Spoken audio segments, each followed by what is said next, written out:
Oui, vous entendez, vous entendez? Non, non, non, c'est pas un bruit de moteur. Je voudrais vous parler aujourd'hui des miaulements et des sons que le chat peut émettre. Ça, je vous l'avais expliqué dans le module sur les sens et sur l'ouïe. L'ouïe, c'est bien sûr, le chat va entendre des choses de vous, mais il va aussi se faire entendre de vous par les miaulements.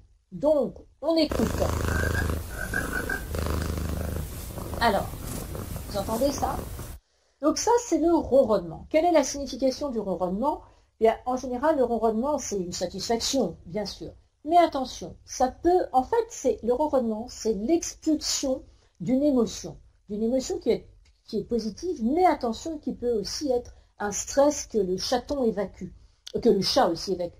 Par exemple, les chats en fin de vie peuvent ronronner, ou les chats malades peuvent ronronner pour en fait expulser leur stress. Bon, ceux-là, ils n'ont pas l'air très stressés, hein, donc je pense que c'est plus par plaisir.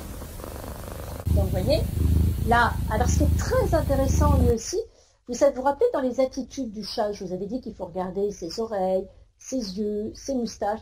Ben, regardez comme il est détendu et que la pupille des yeux est toute petite. Vous vous rappelez, je vous avais dit que quand ils ont peur, ils ont la pupille en mydriase, c'est-à-dire dilatée. Ben, lui, il a la pupille très bien.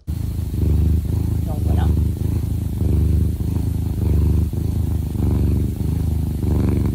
Alors je ne vous expliquerai pas le principe du ronronnement, il y a plusieurs hypothèses. En fait, c'est une espèce de vibration, tout simplement. Ensuite. Ah, alors là, essayez de trouver. Bon, vous avez vu qu'il crachouillait un peu.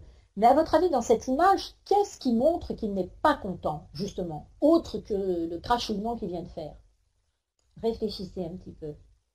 Bien sûr, ce sont ses yeux. Et les yeux, ici, vous voyez, sont dilatés. Et ils sont en mydriase. Et ça signifie qu'il n'est pas rassuré du tout, notre pépère. Oh là! Ça s'appelle comment? Le feulement. Ah, il y a longtemps, hein. Voilà. Et il se sauve. Regardez, on le revoit encore là avec ses yeux tout noirs. Pas rassuré du tout. Regardez, il a les moustaches vers vous. Il est en alerte. Voilà. Bon, là, il est un petit peu plus curieux. Alors, eh bien ici, vous avez vu, alors on n'a peut-être pas entendu, mais je pense qu'ils ont émis auparavant un son, parce que la mère est arrivée à fond. Pourquoi? Parce que les chatons, vous vous rappelez dans le cours, ils émettent des cris, 3 cris différents. Et il y en a 2 qui sont des cris de détresse, un peu, de situation. Là, ils étaient tout seuls, ils ont appelé leur mère.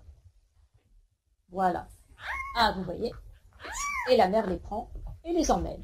Et les autres, voilà. Oh là là là là, ça fait peur, hein, heureusement qu'elle arrive. Regardez, il crie, ça c'est un cri de détresse ou d'appel. Ah oui, il est tout seul maintenant. Voilà. Et toc, elle vient les chercher. Voilà. Alors là, qu'est-ce qu'il veut celui-là, à votre avis? Je vous laisse voir. Eh bien là, c'est le miaulement du chat qui demande. Là, il demande soit des caresses, soit à manger. À manger, à mon avis, plutôt.